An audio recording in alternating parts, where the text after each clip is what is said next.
Hopefully आप लोग बिल्कुल ठीक ठाक होंगे और खैरियत से होंगे। तो स्ट्रॉबेरीज़ का मौसम जो है वो अरूज पर है और आज मैंने सोचा कि मैं स्ट्रॉबेरीज़ को यूज़ करते हुए एक बहुत इजी रेसिपी बनाऊं। तो आज मैं बनाऊंगी क्रीम चीज़ स्ट्रॉबेरी डिज़र्ट, बहुत ही इजी है। सबसे पहले ली है स्ट्रॉबेरीज़, 5 से 6 अदद मेरे पास इतने साइज़ की स्ट्रॉबेरीज़ थी, थोड़े बड़े साइज़ की। उसको मैंने धो के क्लीन करके उसकी प्यूरे बना ली है। ये लिक्विड सी फॉर्म में है ये प्यूरे, इस तरह से ये बनेगी। ब्लेंडर में आप बना लें या फिर आप सिंपली कांटा लेके फोर्क लेके उससे भी आप इसको प्यूरे बना सकते हैं। ये स्ट्रॉबेरी प्यूरे होगी। इसके अलावा मेरे पास है क्रीम चीज़, तकरीबन 4 आउंसेस मैं लूँगी। ये बनती है 112 ग्राम्स। क्रीम चीज़ की बॉटल के ऊपर जितने ग्राम्स लिखे हुए हैं उस हिसाब से आपने इसकी मेजरमेंट करनी है।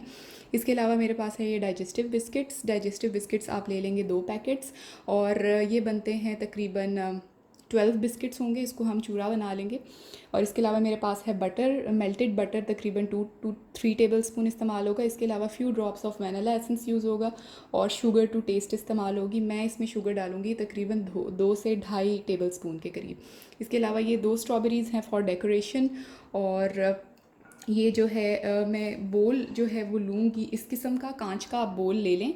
उस बोल के अंदर जो है आप लेयर्स इसकी लगाते जाएंगे और फिर उसके बाद आप उसको बेक होने के लिए माइक्रोवेव के अंदर रख देंगे। और माइक्रोवेव का भी मैं आपको तरीका बताऊंगी कि आपने कितनी पावर पे उसको रख के बेक करना। तो चलें स्टार्ट करते हैं। ये मेरे पास है क्लिंग रैप। आप जो फूड फ्लेवर्स होते हैं आप वो भी इस्तेमाल कर सकते हैं। उसके अंदर जो है इसको डाल के इजीली जो है बिस्किट्स को आप क्रश कर सकते हैं। मैं बिस्किट्स जो है वो इसके अंदर डाल लूँगी।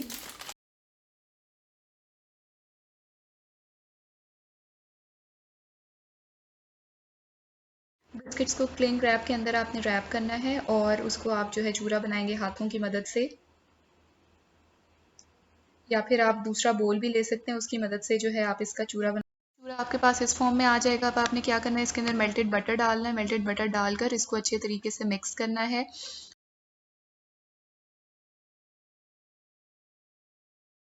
इसको दबा दबा के आपने उसकी लेयर बना देनी है। ये इस फॉर्म में आ जाएगा आपके पास। अब आपने क्या करना है, स्ट्रॉबेरी प्यूरे लेनी है और बिस्किट्स जो हैं इस लेयर के ऊपर आपने स्ट्रॉबेरी प्यूरे की एक लेयर लगा देनी है अच्छी तरह से।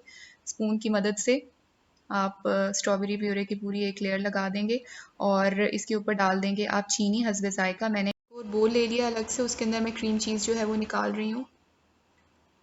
क्रीम चीज़ के बाद मैं इसके अंदर डाल रही हूँ few drops of vanilla essence.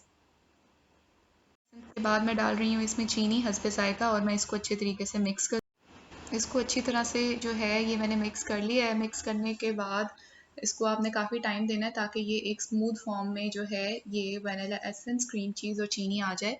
अब मैं इसका अच्छा सा बैटर बना के इस मिक्सचर का ये मैं डाल रही हूँ बिस्किट्स और स्ट्रॉबेरी प्यूरे की लेयर के ऊपर, और जो है मैं इस तरीके से इसको जो है पूरे तरीके से स्प्रेड कर दूँगी।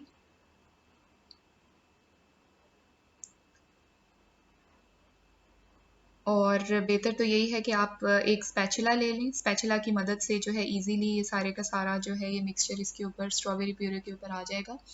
और उसके बाद आपने स्पैचुला की मदद से इसको अच्छे तरीके से स्प्रेड करना है, इसको कॉर्नर्स तक लेकर जाना है। और अगर प्यूरी थोड़ी सी ढीली है तो आपने क्या करना है, उसको साइड से स्पून की मदद से लेके उसको आपने बोल की सारी साइड्स पर जो है वो स्प्रेड कर देना है। जो है डिज़र्ट इस फॉर्म में आ जाएगा। अब आपने इसको माइक्रोवेव में पावर लेवल 50 पर 5 मिनट्स के लिए बेक करना है और बेक करने के बाद ये इस फॉर्म में जो है वो आ जाएगा। मिक्सचर जो है सारे का सारा जो है ये कंबाइन हो चुका है इस बोल के अंदर। अब मैंने छुरी की मदद से इसको साइड से अलहदा करना है और मैंने इस सारे बने हुए डिज़र्ट को जो है प्लेट के अंदर निकाल लेना है अपने बोल से। और जो है अब मैं इसके ऊपर जो है क्रीम जो है वो डालूंगी, क्रीम थोड़ी सी स्प्रेड करूंगी। ठंडा ज़रूर कीजिए, फ्रीज़र में ठंडा करके सर्व कीजिएगा। अब टू यू, आप क्रीम थोड़ी लेना चाहते हैं ज़्यादा लेना चाहते हैं। मैंने थोड़ी क्रीम जो है इसके अंदर डाली क्योंकि ऑलरेडी इसके अंदर क्रीम चीज़ जो है डली हुई है। अब मैं इसको गार्निश कर रही हूँ स्ट्रॉबेरी के साथ। 2 स्ट्रॉबेरीज़ को मैंने दरमियान से हाफ़ किया है और ये 4 पीसेस बन गए हैं। और मैं स्पून की मदद से जो है इसको अच्छे तरीके से ऑर्गेनाइज़ कर रही हूँ और इसको प्लेट के सेंटर के अंदर मैं कर दूँगी। प्रेजेंटेशन जो है वो बहुत ज़्यादा इंपॉर्टेंट है किसी भी डिश के लिए। और ये देखें बहुत अच्छा सा डिज़र्ट जो है ये बनकर तैयार हुआ है। देखने में भी बहुत खूबसूरत है और खाने में भी बहुत ही ज़्यादा लाजवाब है। और इसका खट्टा, सॉल्टी और मीठा टेस्ट जो है ये बहुत ही ज़बरदस्त आपको लगेगा।